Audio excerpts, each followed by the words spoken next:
अभी राजगीर में गए हैं कल्पवास में। जब जाते हैं राजगीर में तो कोई ना कोई डिसीजन लेते हैं। अभी आएंगे तो हो सकता है कि तेजस्वी प्रसाद को मुख्यमंत्री बनाने का डिसीजन लें।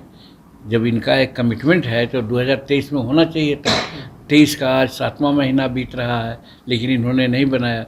इन पर एकदम दबाव है लालू प्रसाद का चाहे और राजद का कि ये करें। ये दबाव से उबर नहीं रहे हैं और इसी ओह पोह में राजगीर में बात करने गए हैं। नमस्कार, मेरा नाम प्रेम है और आप लाइव स्ट्रीट देख रहे हैं। देखिए, जीतन राम मांझी ने फिर से बड़ा बयान दे दिया। मांझी जी ने साफ शब्दों में कहा है कि नीतीश कुमार जब भी राजगीर जाते हैं तो कोई ना कोई गुल खिलाते हैं। इस बार क्या गुल खिलाएंगे, सब कुछ बता रहे हैं जीतन राम मांझी। ठीक देखिए आप इस वीडियो में। ये सबसे पहले नीति ये है कि अभी भारत सरकार कॉमन सिविल कोड लाना चाह रही है, उसका ड्राफ्ट बन रहा है और बहुत पर्टिनेंट मुद्दा है।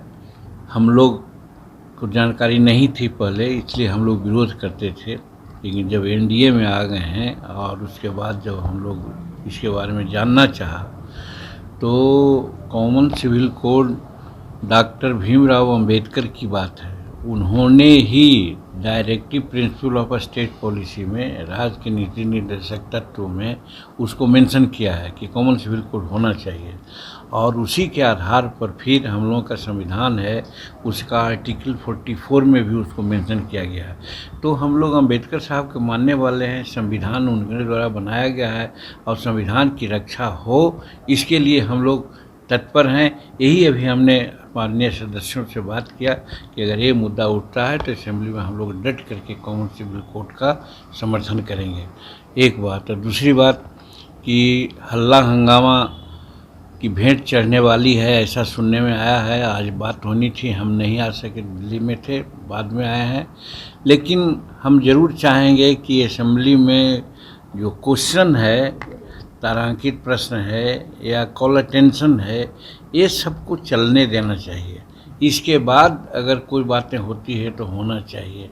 तो इस पर भी हम लोग बात कर रहे हैं कि बात करके हम लोग भाजपा के नेता से बात करेंगे कि जो क्वेश्चंस हैं, चाहे तारांकित हो या अल्पसूचित हो, ये पब्लिक इशू का मामला है और सभी सदस्यों का मामला, खास करके विरोधियों का विशेष होता है, तो इसको डिस्टर्ब नहीं करना चाहिए। और बाकी मुद्दे पर हम लोगों को सरकार के नाकामयाबियों को दिखलाना चाहिए, करना चाहिए। आज लॉ एंड ऑर्डर ठीक नहीं है, उसके बारे में हम लोग को सोचना पड़ रहा है। और देखिए ना, अभी हमारे मोहनपुर में जो हमारे प्रमुख थे, उप प्रमुख थे, ये स्कूल जांच करने के लिए गए थे, तो वहाँ का मुखिया अरविंद यादव है पर अपने 10 गुंडों को लेकर के उन लोगों को गंभीर रूप में मारा है।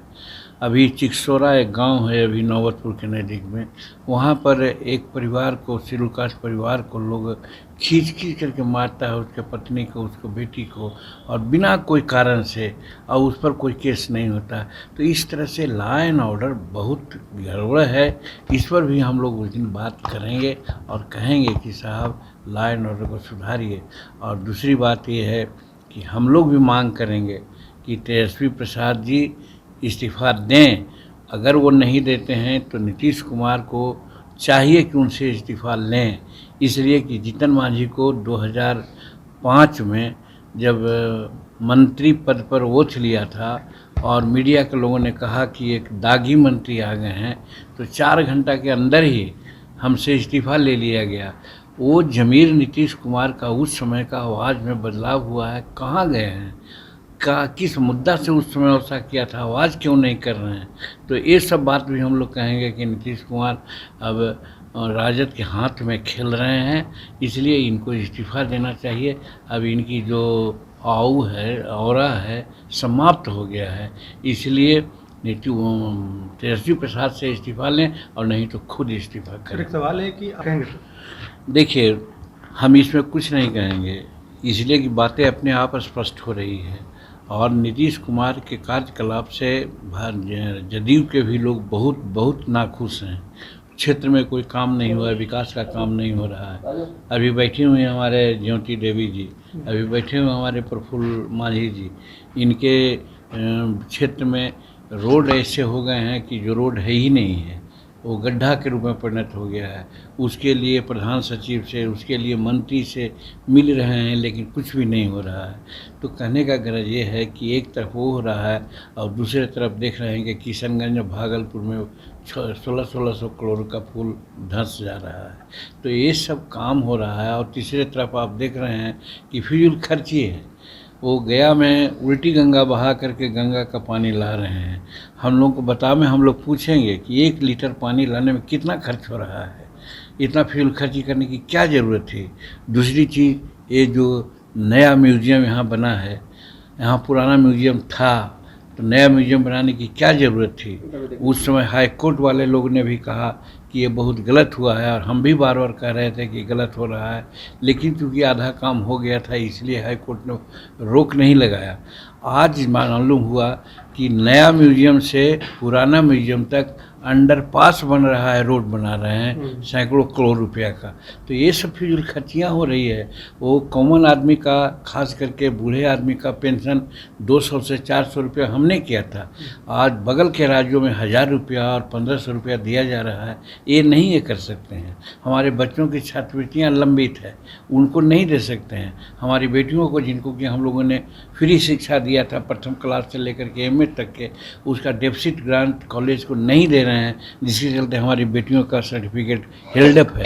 ये सारे मुद्दा है जो कि हम लोग उठाने का प्रयास करेंगे और नीतीश कुमार जी को बाध्य करेंगे कि वो इस्तीफा दें, और ये भी बाध्य करेंगे कि वो तेजस्वी प्रसाद से इस्तीफा लें। लगता है कि कई जेडीयू और आरजेडी के लोग हैं जो एनडीए के संपर्क में हैं। निश्चित रूप तो आपने खुद देखा, हमको पता नहीं, हम तो बाहर से आए हैं, लेकिन आप लोग खुद जानते हैं। हमने भविष्यवाणी की थी कि बहुत लोग संपर्क में हैं, नीतीश कुमार से हुए हुए हैं, और वो लोग रास्ता तलाश रहे हैं। समय की बात है, वो लोग एनडीए का समर्थन हो सकते हैं, कर सकते हैं। किस समय सरकार ये टूटेगी ये कहना नहीं है। अभी राजगीर में गए हैं, कल्पवास में जब जाते हैं राजगीर में तो कोई ना कोई डिसीजन लेते हैं। अभी आएंगे तो हो सकता है कि तेजस्वी प्रसाद को मुख्यमंत्री बनाने का डिसीजन लें। जब इनका एक कमिटमेंट है तो 2023 में होना चाहिए था। 23 का आज 7वां महीना बीत रहा है, लेकिन इन्होंने नहीं बनाया।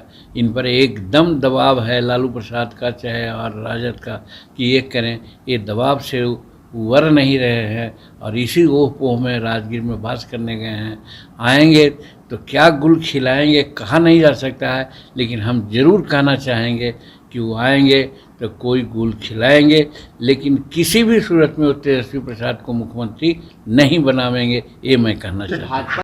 तो अभी आप जीतन राम मांझी को सुन रहे थे, क्या कुछ कह रहे थे राजगीर जाने को लेकर मुख्यमंत्री नीतीश कुमार को। और उतना ही नहीं, जीतन राम मांझी ने साफ शब्दों में बता दिया कि इस बार राजगीर गए हैं मुख्यमंत्री जी, क्या गुल खिलाएंगे, सब कुछ बता रहे। उतना ही नहीं, बिहार सरकार को यानी नीतीश कुमार को, तेजस्वी यादव को किस तरीके से घेरेंगे ये भी रणनीति बना रहे। विधायक दल का बैठक था, तमाम जो उनके विधायक हैं तमाम लोग पहुंचे थे, और कैसे बिहार सरकार को घेरा जाए, किन किन मुद्दों पर घेरा जाए, तमाम चीज़ों को लेकर क्या कुछ कर रहे थे जीतन राम मांझी, वो आपने सुना। बाकी की तमाम खबरों के लिए बने रहे लाइव के साथ। धन्यवाद।